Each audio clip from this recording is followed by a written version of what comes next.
نورآباد گاؤں میں کئی راتوں سے خوف چھایا ہوا تھا۔ لوگ دروازے بند کر کے بیٹھے تھے۔ گاؤں کے کنارے ایک پرانا مکان تھا جہاں لوگ کہتے تھے چڑیل بسی ہے۔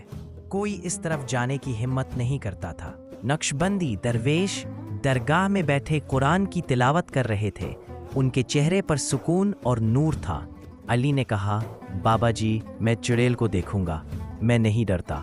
نقشبندی درویش مسکرائے، بیٹا، طاقت انسان میں نہیں، ایمان میں ہے۔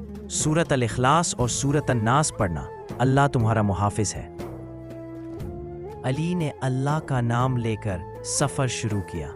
ہر قدم پر دل میں بسم اللہ کی روشنی تھی۔ دروازہ خود بخود کھل گیا۔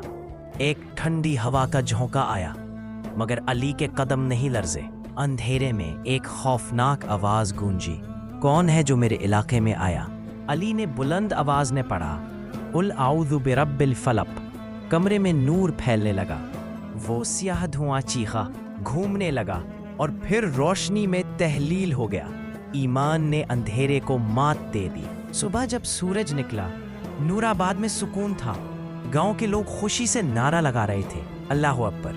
نقشبندی درویش نے سب کو جمع کیا، سب نے شکرانے کی نماز ادا کی۔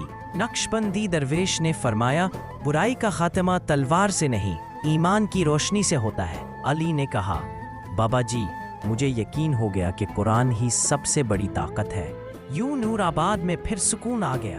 ایمان کی روشنی نے ہمیشہ کے لیے اندھیروں کو مٹا دیا۔